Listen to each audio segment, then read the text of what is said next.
योगांजलि class में आपका स्वागत है। आज का विषय है आत्मा। तो चलिए आइए हम जानते हैं हमें आत्मा क्यों बुलाया जाता है। हमारे धरतीवासी उस ब्रह्मांड के स्वामी को परमात्मा परमपिता ऐसे बोलते हैं। तो उसी का अंशज होने के कारण हमें आत्माएं बुलाया जाता है। परमात्मा का अंश होने वाला ही आत्मा कहलाता है। तो हमारे आत्माओं में 4 तरह की कैटेगरी होती है। एक परा, भोगी, मुमुक्षु और मुक्त आत्मा है। तो चारों आत्माओं के हमें गुण देखने हैं। तो सबसे पहले परात्मा। परा आत्मा यानी पापी आत्मा, जो हमेशा पाप करती रहती है। वो धन भी कमाएगी तो किसी का लूट के, किसी को परेशान करके, किसी का हक का, किसी का चोरी का ही धन कमाती है। और शारीरिक भी किसी ना किसी का नुकसान कर देती है। मारना, पीटना, खून करना, यही परात्माएं काम करती है। मानसिक रूप से भी सामने वाले को तकलीफ ही देती है और समाज में भी विघातक काम करती है। तो इसी को परात्मा बुलाया जाता है। तो दूसरे नंबर पे है भोगी आत्मा।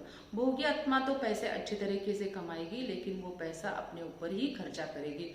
काम भी करेगी तो अपने लिए ही काम करेगी और अपने लिए ही सामने वाले से मीठा बात करेगी और समाज में भी वो अपने फायदे के लिए ही काम करेगी। तो भोगी आत्मा अपने भोग के लिए काम करती है, खुद के लिए सिर्फ जीती है। तीसरी होती है मुमुक्ष आत्माएं। मुमुक्ष आत्माएं अच्छी तरीके से धन कमाएगी और अच्छे कामों में ही इस्तेमाल करेगी। वो खुद के लिए नहीं खर्चा करेगी तो अपने आसपास के लोगों के ऊपर भी खर्चा करेगी, समाज के लिए भी खर्चा करेगी। और शारीरिक भी वो बहुत ही मेहनती होती है और औरों के लिए भी मेहनत करती है और सामने वाले को भी मानसिक सुख देना, अपने आप को भी मानसिक सुखी रखना, समाज में भी अच्छे अच्छे काम करना और समाज का सेवा करना, ये मुमुक्ष आत्माएं करती है। और आध्यात्मिक भी ईश्वर का ध्यान धारणा करना, भगवान को थैंक यू, सॉरी बोलना, ग्रेटिट्यूड पे करना, ये हमेशा मुमुक्षु आत्माएं करती है। मुमुक्षु आत्मा हमेशा अपना अच्छा ही कर्म करती है और समाज में भी अच्छे कर्मों से लोगों की सेवा करती है। तो उसी को मुमुक्षु आत्माएं बुलाया जाता है।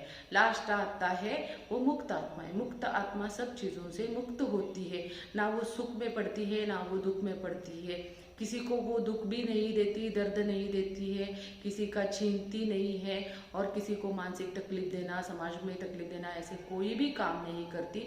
और वो स्वार्थ के लिए भी नहीं जीती है। अपने लिए जीना, अपने शरीर के लिए जीना, अपने फैमिली के लिए जीना, ऐसा भी नहीं काम करती है। वो जो भी काम करती है वो ईश्वर की इच्छा अनुसार काम करती है। जैसे ईश्वर ने उनको रखा है उसी में वो खुशी में रहती है। उसी को मुक्त आत्मा कहा जाता है। तो परात्मा में ज्यादातर हमारे गुंडे मवाली लोग होते हैं और भोगी आत्माओं में सामान्य लोग होते हैं और मुमुक्ष आत्माओं में अच्छे कार्य करने वाले अच्छे लोग होते हैं और मुक्त आत्माओं में हमारे संत महात्माएं लोग होती है। तो हमें पहचानना है कि हम इसमें से कौन सी आत्मा है। अगर हम परात्मा है तो बिल्कुल ही ऐसे काम नहीं करना चाहिए। हमें थोड़ा सोचना चाहिए, ईश्वर का ध्यान धारणा करना चाहिए और परात्मा से हमें जरूर भोगी आत्मा में आना चाहिए। अगर हम भोगी आत्मा भी है तो सिर्फ अपने लिए जीना चाहिए क्या, अपने शरीर के लिए जीना चाहिए क्या, अपने खुशी के लिए जीना चाहिए क्या?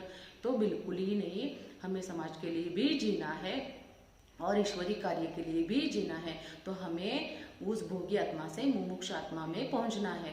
तो हम मुमुक्ष आत्मा जब बनेंगे तब हम सबके लिए काम करेंगे, समाज के लिए काम करेंगे और ईश्वर के लिए काम करेंगे। लेकिन उसमें से भी हमें बाहर निकलना है और हमें मुक्त आत्मा होना है। क्योंकि हम मुमुक्ष रहते हैं वो धरती के लिए अच्छा है, लेकिन हम जब मुक्त आत्मा होते हैं तो हम ईश्वर के लिए काम करते हैं और ईश्वर को ही सब कुछ मानते हैं। तो हमारा जीवन जो हमें मिला है वो हमें ईश्वर प्राप्ति के लिए मिला है। तो हमें मुक्ति के स्टेज पर जरूर जाना चाहिए, क्योंकि हम मुक्त के स्टेज पर जाएंगे तो ही परमात्मा के पास पहुंचेंगे और उस परमानंद को पाएंगे जो सुख, शांति और आनंद का एहसास करवाता है। तो मनुष्य जन्म होता है वो ईश्वर के प्राप्ति के लिए होता है, ईश्वर के मिलन के लिए होता है और ईश्वरीय आनंद के लिए होता है। तो हमें जरूर मुक्त आत्मा में भी प्रवेश करना चाहिए। इसीलिए हमें परा से भोगी, भोगु से मुमुक्ष और मुमुक्ष से मुक्त आत्मा में जरूर जाना चाहिए और हर आत्मा को अपने आप को पहचानना चाहिए और एक एक स्टेज ऊपर जाना चाहिए। एक एक स्टेज तभी ऊपर जाएगी जब हम ईश्वर का ध्यान धारणा करेंगे, तभी हमें उस स्टेज से ईश्वर खुद ही मुक्त करते हैं और अगली अगली स्टेज पर पहुंचाया जाता है। क्योंकि हम ऊपर ऊपर से कुछ भी करके फायदा नहीं है। है। बोलते हैं ना, कोई भी बीमारी होती है तो सिर्फ ऊपर से उसको मलम लगा के नहीं होता है, तो अंदर से दवाई देनी पड़ती है। उसी तरीके से जो पापी आत्मा है उनको समझ में आता है हम पाप कर रहे हैं, हम परात्मा है, पापी आत्मा है, तो उनको उसके लिए ईश्वर का बहुत ही नामस्मरण और ध्यान करना चाहिए, ताकि उसमें से अपने आप ही वो परात्मा से भोग्य आत्मा में जाए। और भोग्य आत्माओं को भी उसमें से खुद को उनको लगना चाहिए कि हम अपने लिए जी रहे, ये सही नहीं है, तो उनको भी ईश्वर का इतना ध्यान धारणा नामस्मरण करना चाहिए कि अपने आप ही उनकी ऐसी कैटेगरी बन जाती है कि वो मुमुक्षु में पहुंच जाते हैं। और मुमुक्षु आत्माओं को भी इतना ईश्वर का ध्यान धारणा करना चाहिए कि अपने आप ही मुक्तावस्था में पहुंचेंगे और जो ये जीवन मिला है उसको सफल करेंगे और ईश्वर प्राप्ति में वो लग जाएंगे और एक दिन ईश्वर को प्राप्त कर लेंगे और उसी आनंद सुख शांति में वो बहते रहेंगे और जीवन को सफल बनाएंगे। तो आज की वीडियो में इतना ही। अगले वीडियो पे अगले विषय पे बात करते हैं। तब तक के लिए धन्यवाद।